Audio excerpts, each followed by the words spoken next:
Maayong hapon sa atong mga pinalangga ug binating kaigsuonang Subuanon. Maayong hapon usab sa tanan nga nagtan-aw karon gikan sa ubang mga probinsya sa Kabisayan, Mindanao ug sa Luzon ug sa uban pang mga nasod. Aniya ako alang sa paghatag og report kabahin sa probinsya sa Subo. Nga sa milabay nga duha ka adlaw mo'y gi-headline sa among local newspapers. But we will get to that. First, let me give you an update of the actual COVID situation in the province of Cebu.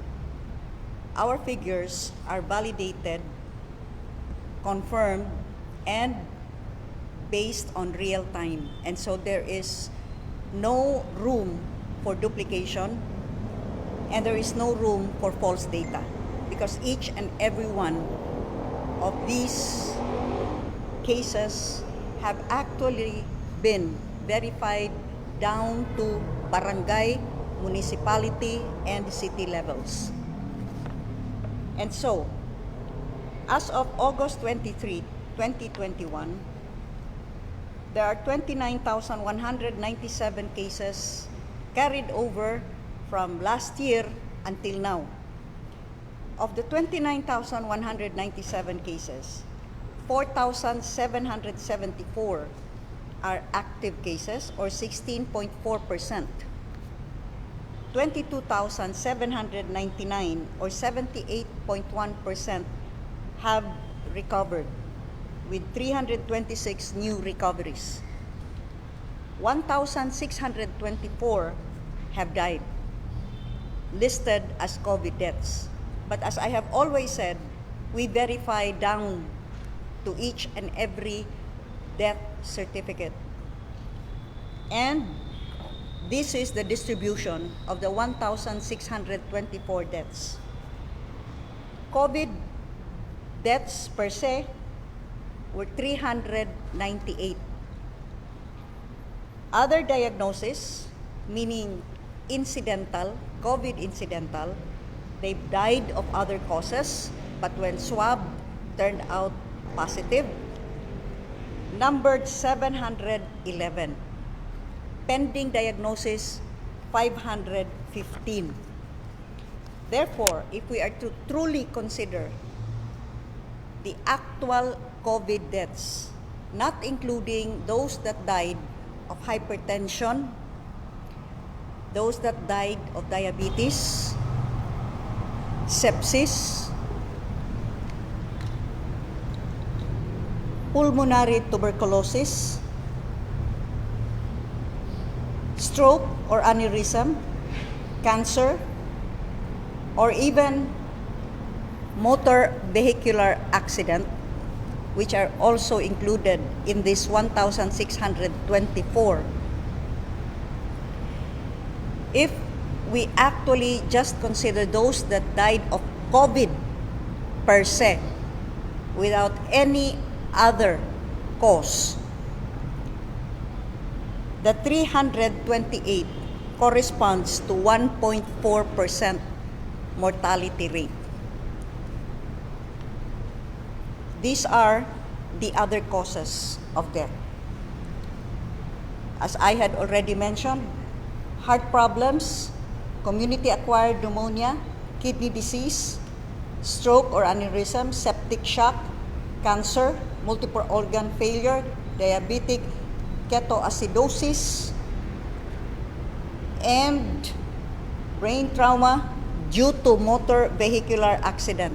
6 of these credited to the part of the 1,624. Is that with Cathy?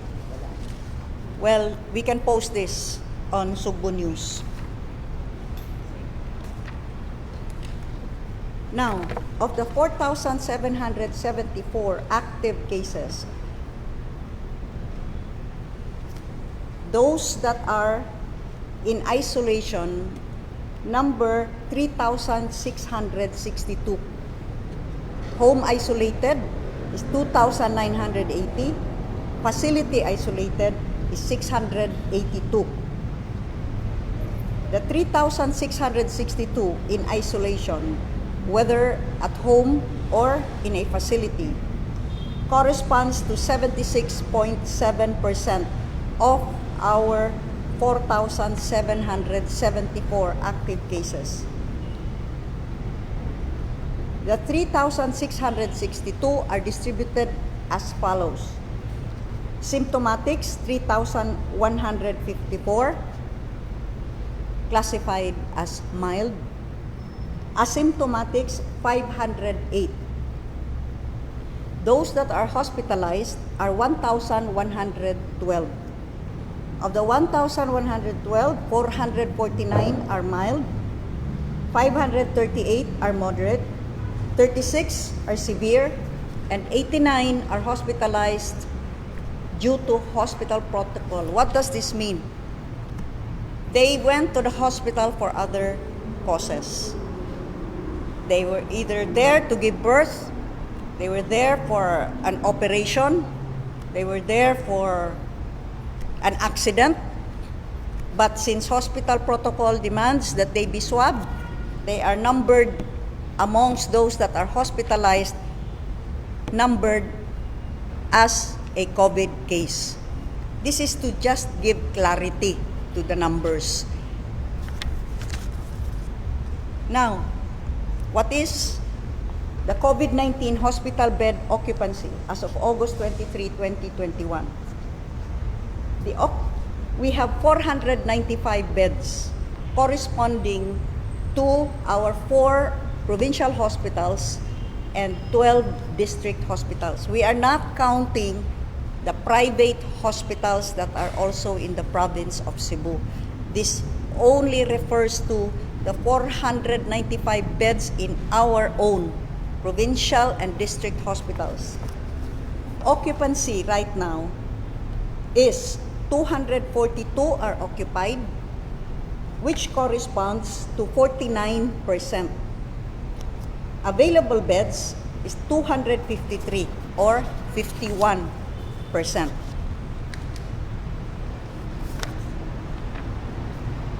As I said, for the past 2 days, the province has been the target of headlines of our local newspapers. Yesterday, Sunstar states, Cebu province hits 6,000 active cases.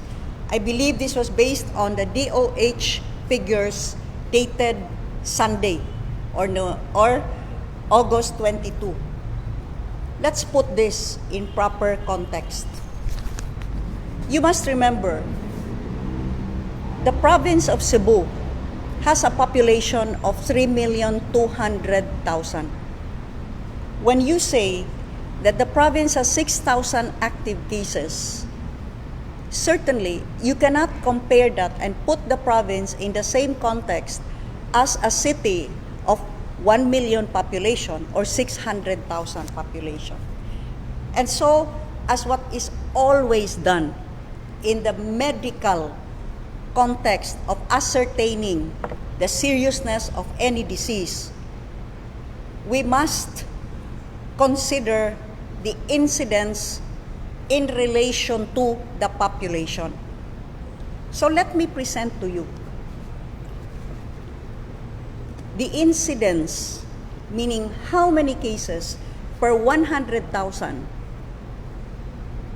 and how does the province of Cebu compare with the other cities and provinces of the entire country. This is data gleaned from the DOH. These are not our figures, these are figures from the Department of Health as of August 24, 2021. We have the ranking. Apayao, with a population of 119,184.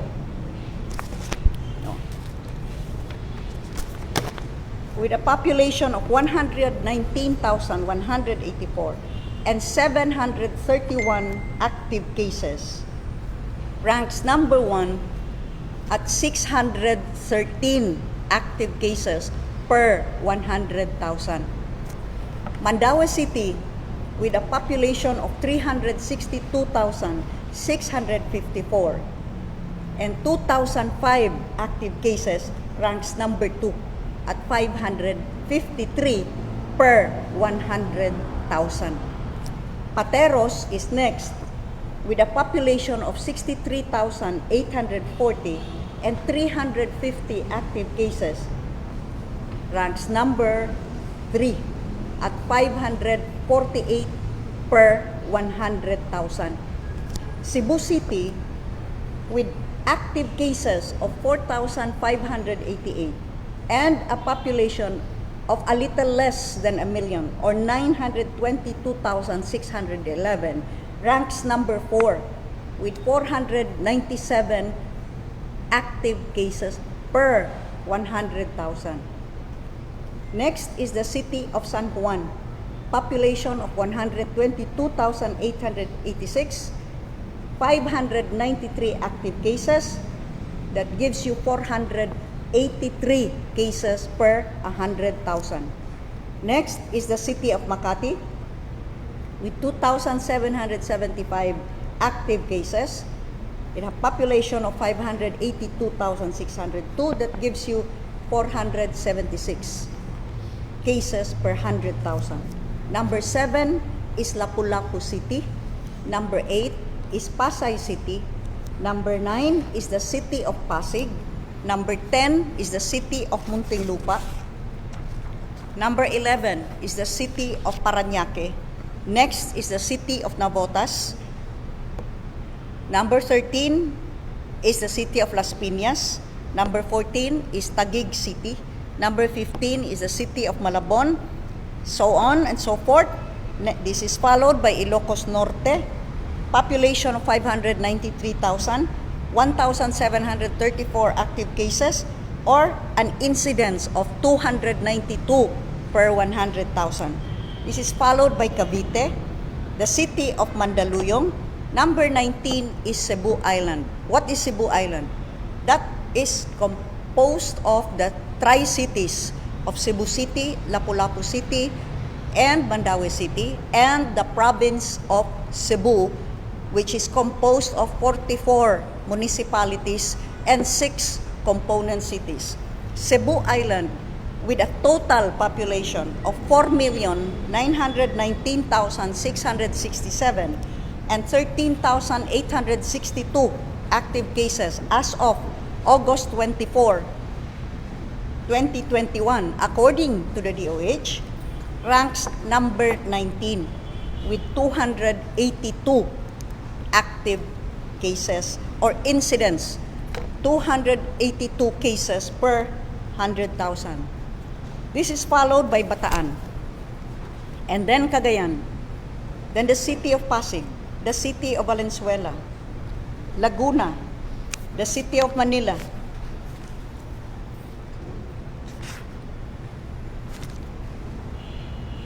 Bulacan, Quezon City, Caloocan, Iloilo City, Baguio City, Dagupan, Angeles City. Rank number 33 is Cebu Province. Why are we number 33? In spite of the screaming headlines that the province hits 6,000 active cases, which, by the way, according to DOH, as of August 24, is 5,545. To put it in proper context, we have a population of 3,276,437, and therefore an incidence of 169 per 100,000. Bohol ranks number 40. Negros Oriental is number 73. And Siquijor is number 114. So, I wish that the next time headlines choose to scream numbers, they would put it in proper context. Because what else would you want to achieve? by these glaring headlines. A total lockdown? Well, even the DOH has already said that prolonged lockdowns don't work. We just need to find that proper balance. And if we are to put it in proper context, Cebu province certainly does not rank as among the top 10 with highest incidence per 100,000. To think that with a population of 3,200,000, with 44 municipalities and 6 component cities, Cebu province ranks number 33 with an incidence of 169 per 100,000 compared to the number 1 ranking province of Apayao, which has an incidence of 613 cases per 100,000. That is, I believe, the proper, fair, just, and equitable way of looking at figures and analyzing figures. Today's headline in the Freeman states that Cebu province has the most deaths. Again, without putting into proper context exactly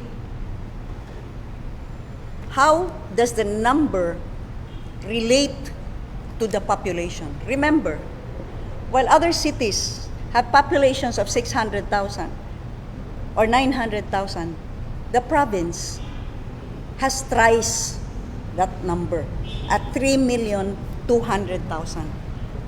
And so we once again, using DOH figures from the Department of Health as of August 24, 2021, we ranked the provinces and cities in accordance with the incidence, meaning the number of cases per 100,000, because that really is the proper way to go.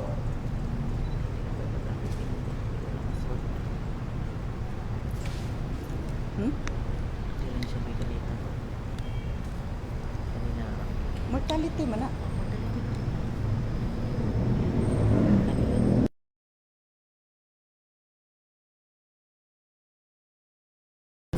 Ano nga rin?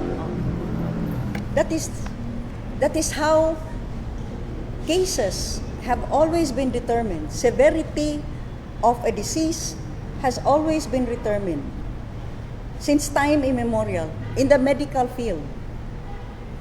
The seriousness of a disease is always determined in accordance with incidence to population. And so, what is the ranking here? In the top ranked provinces and cities, the city of San Juan, with total deaths at 205 and a population of 122,886, ranks number 1. What is the mortality per 100,000? It's 166.8. How do you get this? Total deaths divided by population. Cebu City ranks next with total deaths at 1,123 and a population of 922,611. That gives you a mortality rate per 100,000 of 121.7. The city of Pasig ranks number 3. 785 total deaths vis-a-vis a population of 755,300 or 103.9 deaths per 100,000. This is followed by Baguio City, the city of Makati, Mandaue City at number 6, the city of Valenzuela, city of Santiago, Iloilo City, City of Mandaluyong, Pasay City, City of Manila, City of Malabon, Marikina, then Lapu-Lapu City, with deaths at 296 and a population of 408. That gives you a mortality rate of 72.5 per 100,000. Followed by Navotas, Pateros, the entire Cebu Island, with total deaths at 3,094 and a total population of 4,919,667, gives you a mortality rate of 62.9 per 100,000. Next is Bacolod, Benguet, Quezon City, Olongapo, Caloocan, Davao City, Mountain Province, Bataan, and Cebu. Per POH data of 1,624. PHO data of 1,624.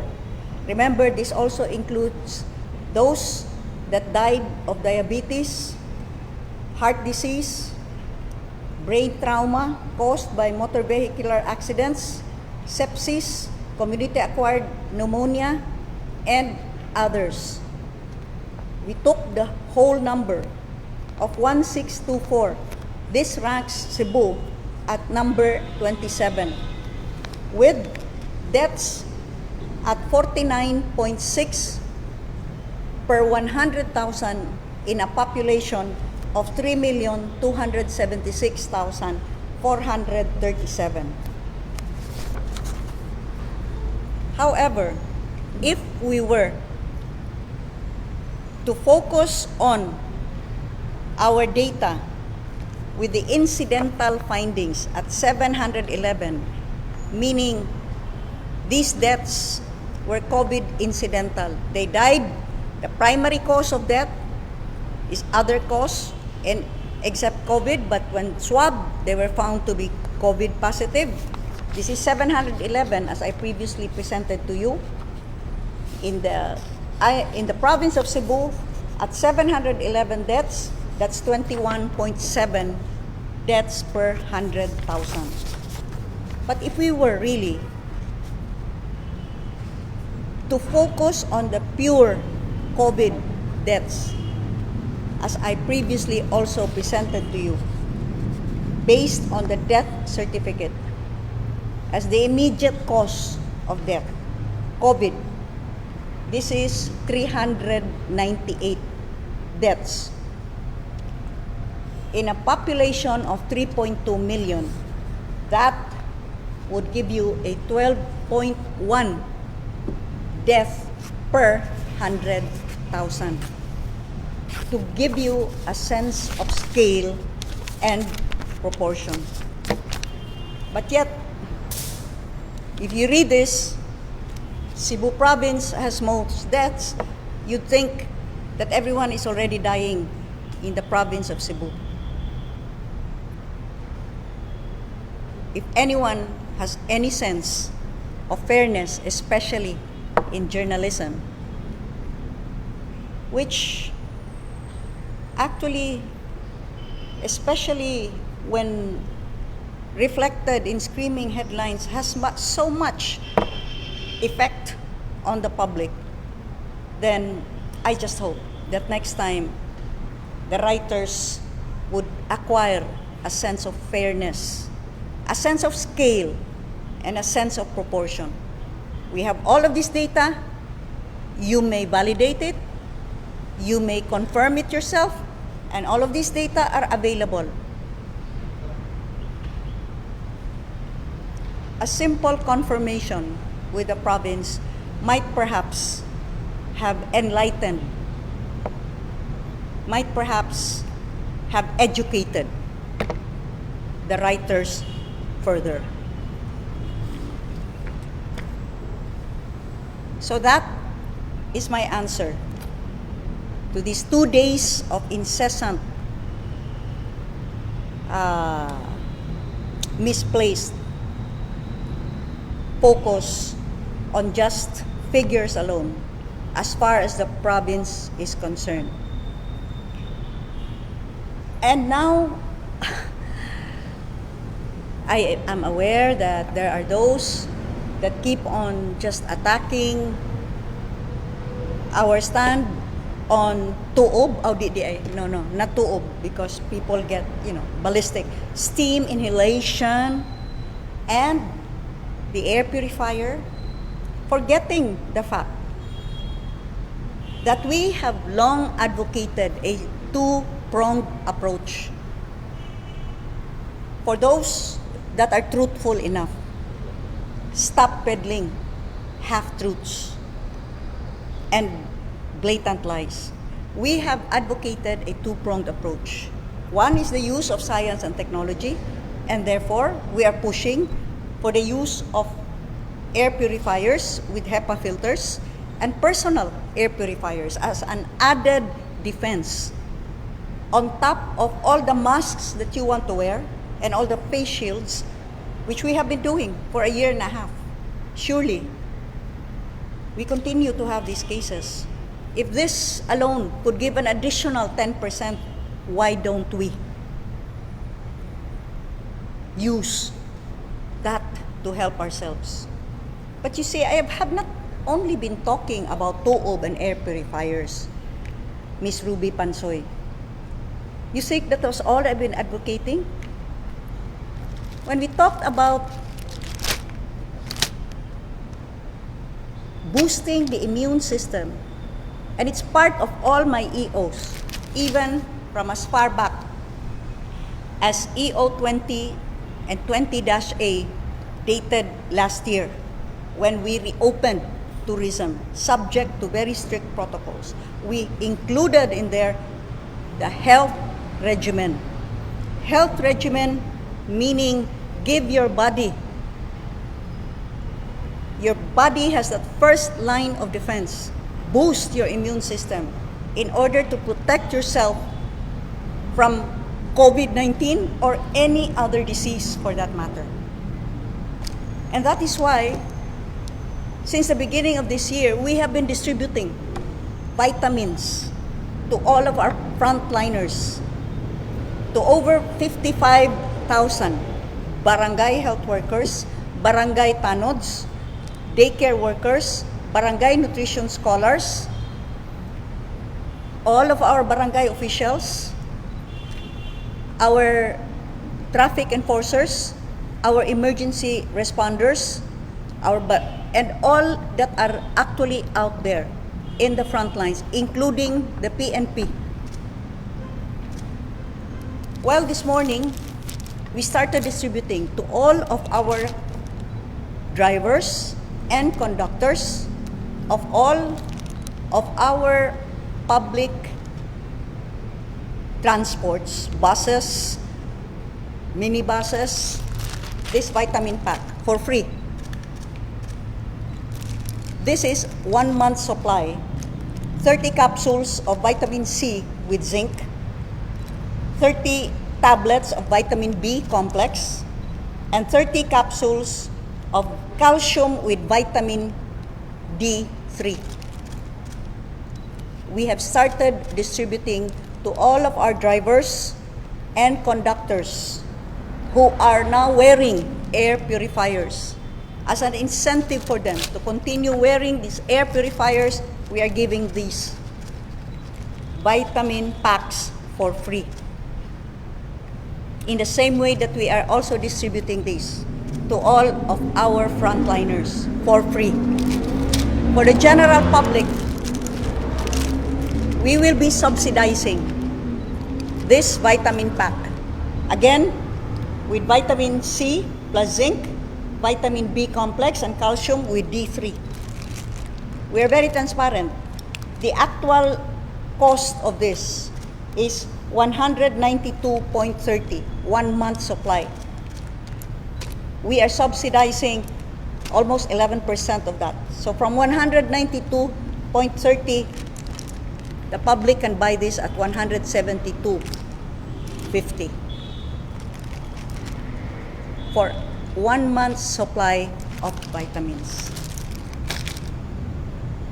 Even as we continue to advocate healthful living, as we encourage people to exercise, to go out and smell fresh mountain air and fresh sea air, to go to the sea, because saline is good for you. Even as we continue to advocate healthful eating through our Sugbusog program, asking our households, puroks, barangays, and local government units to plant vegetables for home consumption or for additional income once the harvest goes beyond the household need. So this is what we are doing in the province of Cebu.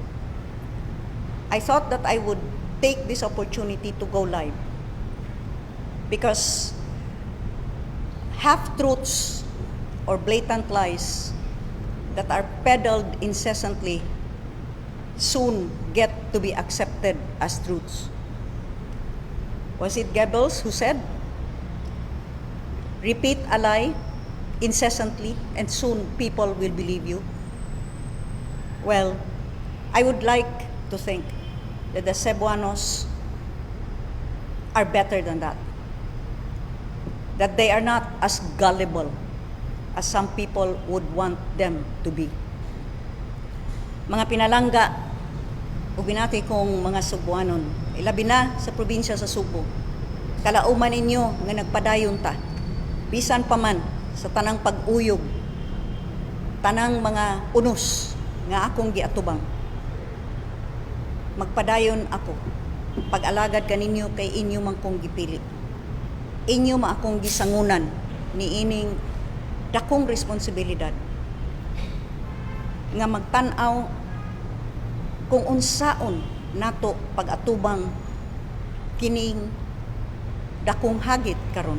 Dili lamang ang probinsya ang nagatubang, kung dili ang uban usab nga mga syudad, ang ubang mga probinsya, gani ang tibuok kalibutan. Sa sunod nga higayon nga magpakita ta unta og mga figuras maayo tingali unta nga ato sad hinumduman kung unsa og pila kadaghan ang probinsya sa Subo. Put it scale and proportion. That is the fair, just, and equitable way to go. And that is the Cebuano way. Dinhin na lang kutob. Salamat sa inyong pagpaminaw. Dunay mga pangutana. I go, good afternoon. I'm Gwen from TV5. Clarification lang go. So if tuloy po ngayong araw yung start ng implementation natin, no? Bukas. I believe the memo was suspended until August 25th. So by tomorrow, that is when the drivers will be checked whether they are wearing air purifiers. But we advanced the vitamins today, and I think most of them are already wearing air purifiers. Clarification lang go. Meron ba tayong standard kung anong klase ng air purifier yung gagamitin? Kasi yung iba go, hindi nila alam kung tama ba yung nabili nila. Meron daw silang nabili at 400. I encouraged all of because it's really the operators that bought these air purifiers, and I encourage them to see to it that they will buy from suppliers that carry warranty on the purifier itself and to test it, because I would not also go so far as to dictate them on what brand to purchase. That's for them. It's always a matter of choosing what is a good quality air purifier. Okay. No more? No question? You can address your questions after the live. Wala na sila yung question ko. Punya na lang after sa live. So in closing, Yes, Dale. Vitamins drop. Yeah. Good for 30 days na sila for all the PUV drivers. Yes. Regardless For all of, right now we are distributing in the north and south bus terminals for all of the public transport drivers that are using our terminals. However, we also met a few days ago with the operators of the modern jeepneys, and we are taking down the names because we are also including them. since they are also frontliners. I had asked these modern jeepneys that are largely air-conditioned to please open up for ventilation, and they are willing to let their drivers, wear these air purifiers. So we will also be distributing to the modern jeepneys. So regardless if they wear the air purifier, they'll be given the vitamins. No, this is the incentive. That is why Okay. earlier, I think they were already, because they thought today would be the implementation, all of them were wearing already. So we are incentivizing it. This is the good way to incentivize, not to offer huge sums para i-declare nga COVID so that you will have big collection. As I've been saying again and again, boost your immune system. Well, I think this is the first province that's putting its money where its mouth is by distributing free vitamins and subsidized vitamins. So, Ms. Pansoy, it's subsidized. And I am not only focused on air purifiers and tuob. Dili tuob. Steam inhalation.